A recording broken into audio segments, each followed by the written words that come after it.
Good morning student. आप पिछली कक्षाओं में वाक्य के विषय में पढ़ चुके हैं। आज हम वाक्य के विषय में पुनः पढ़ेंगे।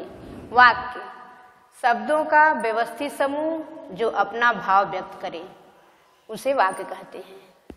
वाक्य के कुछ गुण भी होते हैं। पहली होती है सार्थकता। वाक्य में जो शब्द प्रयोग हो रहा है वह अर्थयुक्त हो अर्थात अर्थ प्रदान करे। योग्यता, वे शब्द जिनमें अर्थ प्रदान करने की क्षमता हो अर्थात शब्द सार्थक होगा तो उसका अर्थ भी होगा।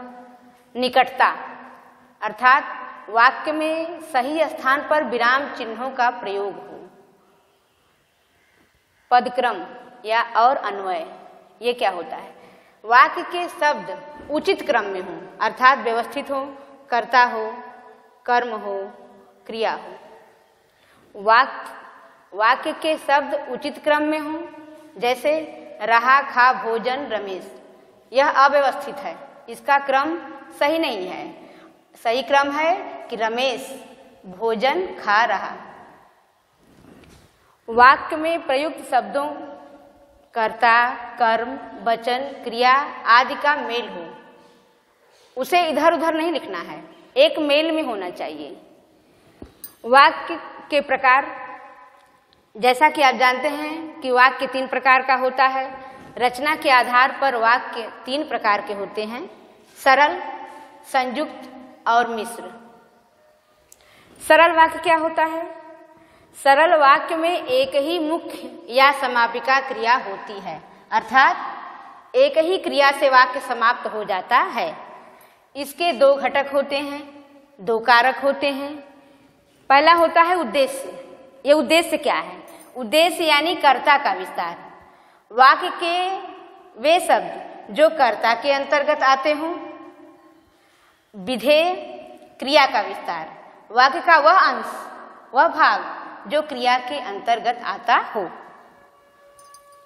यह हुआ सरल वाक्य। संयुक्त वाक्य, इस वाक्य के दोनों वाक्य स्वतंत्र होते हैं। दोनों वाक्य ही अपने कर्ता और अपनी क्रिया से ही समाप्त होते हैं। तो इस वाक्य के दोनों वाक्य स्वतंत्र होते हैं अर्थात अपने कर्ता और क्रिया से समाप्त होते हैं तथा समुच्चय बोधक शब्द से जुड़े होते हैं। वो समुच्चय बोधक शब्द क्या हैं? संयोजक, तथा और। संयोजक क्या है? संयुक्त क्रिया में संयोजक जो समुच्चय बोधक शब्द है वह है तथा और, अर्थात जो जोड़ता हो। विरोध दर्शक, जो विरोध प्रदर्शन करता हो, किंतु यह समुच्चय बोधक ही है, जैसे किंतु और परंतु।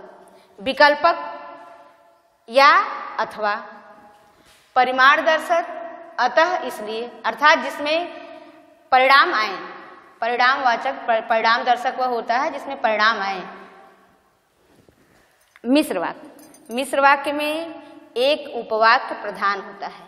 यह एक वाक्य उपवाक्य जो प्रधान होता है, इसका तात्पर्य यह है कि एक वाक्य प्रमुख होगा तथा एक से अधिक आश्रित उपवाक्य होंगे अर्थात छोटे छोटे और वाक्य होंगे जो वाक्य में दिखाई देते हैं, किंतु एक वाक्य ही प्रमुख होगा। जैसे एक उदाहरण के माध्यम से, गिलास गिरकर टूट गया। यह वाक्य सरल है क्योंकि गिलास गिरकर टूट गया, इसमें कोई भी योजक शब्द नहीं लगा है और यह अपने आप में एक ही क्रिया से समाप्त हो रहा है। गिलास गिरा और टूट गया। इसमें आप देख रहे हैं कि गिलास गिरा एक वाक्य है, टूट गया एक वाक्य है और बीच में और समुच्चय बोधक शब्द लगा है। तो यहाँ पर गिलास गिरा स्वतंत्र वाक्य अपने आप में है, टूट गया भी अपने आप में स्वतंत्र है, इसलिए यह वाक्य क्या हुआ? संयुक्त। दूसरा मिश्र वाक्य, अगला मिश्र वाक्य है, ज्यों ही गिलास गिरा त्यों ही टूट गया। आप इस वाक्य में देखेंगे कि गिलास गिरा अपने आप में प्रमुख वाक्य है, प्रथम वाक्य है, बाकी ज्यों ही त्यों ही और टूट गया ये आश्रित उपवाक्य हैं। Thank you.